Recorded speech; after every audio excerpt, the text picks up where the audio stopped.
Hey guys, welcome to another episode of the songs that mean the most to me. Today we're going to be talking about Everything Matters When It Comes to You, in brackets, by San Holo. So let's get into it. So guys, Everything Matters When It Comes to You by San Holo. This was off of his album One, his debut album, you could say. So I've known about San Holo for a decent portion of time. Back when his remix went live on Trap Nation, the one with the remix of that song. I can't remember what the name was. Anyway, this song, ever since album one came out, I remember listening to the song over and over again. I listened to obviously the slowed versions, the reverb versions, and a bunch of different versions of the song. But I always just found myself coming back into that break where it's just like everything matters when it comes to you. And the song opens the album, which really sets the tone for the entirety of the album until it closes.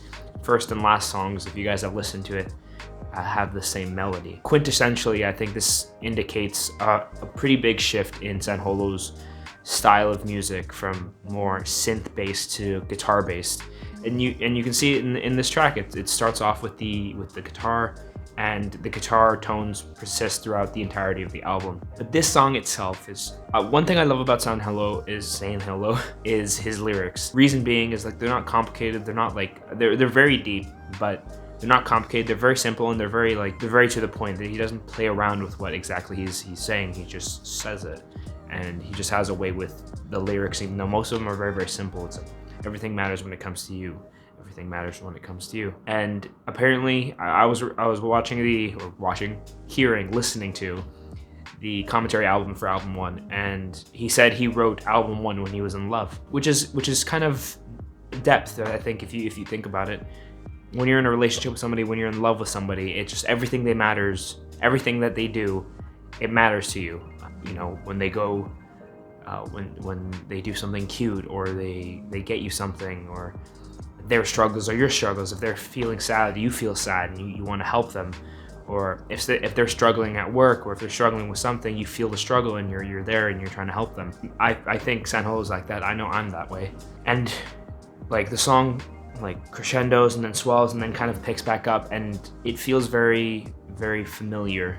Like throughout the whole album, it feels just like a really big story, and I think album one itself is actually a love letter to himself, and kind of establishing that music is going to take precedence over everything else. Yeah, it's a really pretty track. It's really beautiful, and it's one of my favorites off of the album. And I think if you haven't got a chance to listen to it, like I say in every single one, please listen to the album. It's one of my no skips albums. I think every single song on there is really, really good, and it's always a big influence for me whenever I'm trying to feel a little bit more nostalgic, because I remember listening to the songs when it was a really, really tough part of my life, and I have attached a bunch of different emotions to the songs off of this album, and by consequence, whenever I'm trying to feel a certain emotion, whenever I'm trying to go back to a certain place, it seems that these songs, this album, and this track in particular, has an incredible way of bringing me right back to a moment, and to an emotion more specifically, that feels good. Yeah, guys. Anyway, thank you so much for watching. Consider liking the video if you guys like it, subscribe if you guys haven't already, and I will see you in the next video. Peace.